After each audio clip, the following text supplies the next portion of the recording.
Okay, let's dive right into this. There was a time not so long ago when people actually believed that the absolute richest person in the room was the one with the biggest house, the most land, or the fattest bank account. But you know what? Life has always had a totally different definition of true wealth. Today, we're unpacking the wealth of a grateful heart in this explainer, and we are completely redefining what it means to be successful. We spend so much of our lives just running, right? Striving, looking at the horizon, trying to get more, that we literally miss what's right in front of us.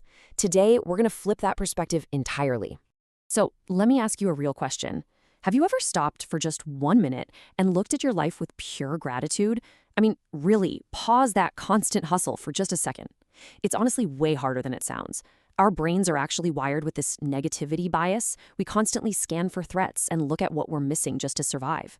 Every single day, we waste so much cognitive energy obsessing over our deficits. We focus on our lack. And because of that, we completely forget to appreciate what we already hold in our hands. We end up living in that frustrating gap between where we are and where we think we're supposed to be. And that brings us to section 1, the illusion of missing out, or chasing what's not there. Let's quickly shift gears to section 2, counting your true blessings, and looking at what is already in your hands. Just think about this baseline reality for a second. Food on your table today. It sounds so basic, right? Almost too simple to even talk about in our crazy, fast-paced world. But the hard truth is, if you can sit down to a meal right now, you are incredibly wealthy compared to the millions of people who literally go to bed hungry every single night. Let's build on that baseline, a roof over your head. This is something we take for granted the very second we walk through our front door. But having reliable, safe shelter, that is a massive luxury. It's a luxury completely denied to those out there sleeping on the streets, exposed to the weather, with absolutely no shelter to call their own. Let's keep this progression going. Clean water to drink. You just walk over, turn on a tap, and boom, there it is. But this absolute basic necessity for human survival, literally the foundation of life, is something countless people struggle to secure every single day. They spend hours upon hours just trying to find what flows so easily into your glass. And finally, bringing it all together. People who love and care about you.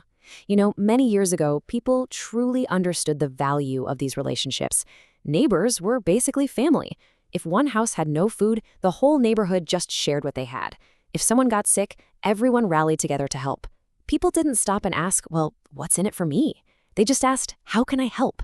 If you have a network of love and care today, believe me, you have already won.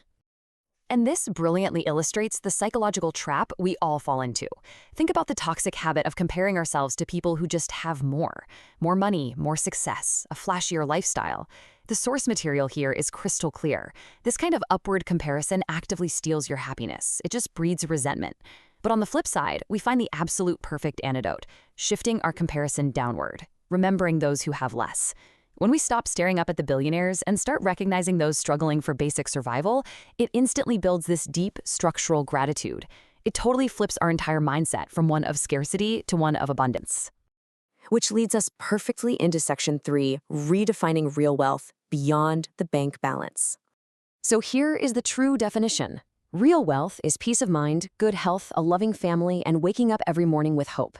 But crucially, it's not just measured by the money sitting in your bank account. It is measured by the kindness in your heart. So the crucial point is this. If you spend your entire life chasing money without cultivating your humanity, you'll never actually feel satisfied. So many people today are surrounded by absolute luxury but feel completely empty inside.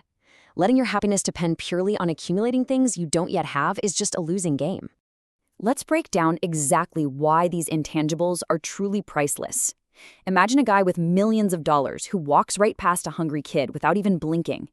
Now imagine another guy who literally only has one piece of bread, but he willingly shares half of it with someone who has nothing.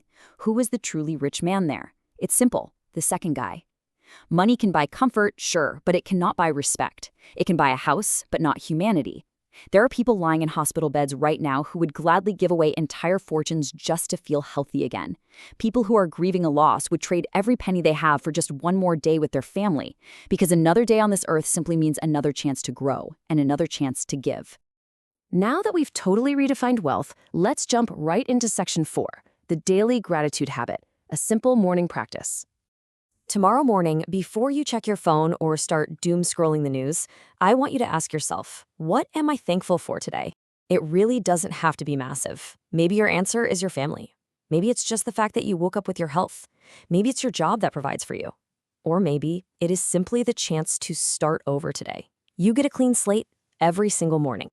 Let's move to and see how this builds when you actually make it a daily habit. When you consciously anchor your morning in gratitude, some serious psychological shifts happen. Step 1, you naturally complain a lot less because your brain is primed to look for the good. Step 2, you smile more as the weight of all that perceived lack just lifts right off your shoulders. Step 3, you feel tangibly more peaceful. And step 4, you actually start enjoying life. And you know what happens when you stop obsessively chasing the next big thing? You finally have the emotional bandwidth to be the person who lifts others up instead of pushing them down. The world honestly doesn't need more people showing off their wealth. It needs more people showing their hearts. As we wrap up this explainer, I really want you to absorb this ultimate takeaway. Happiness is not about having everything. Happiness is about appreciating everything you already have. Make the choice today to boldly celebrate what is present in your life. The absolute happiest people out there are not the richest people in the world. The happiest people are simply those who wake up with grateful hearts, ready to connect that gratitude with what they can give to the rest of humanity. I'm going to leave you with this final provocative thought. Be grateful for what you have today, because someone, somewhere, is praying for the life you are already living. Your everyday, normal, baseline life, that is an absolute dream to someone else out there. When your life eventually comes to an end, no one is going to remember how much money you earned. They are going to remember how many hearts you touched, how many tears you wiped away, and how many lives were better just because you were there. So leave behind a legacy of kindness, not just a collection of possessions. Because true greatness is not about how much you own, it is about how much you give. Think about that for a while. Thank you so much for joining me for this explainer, and as always, keep learning.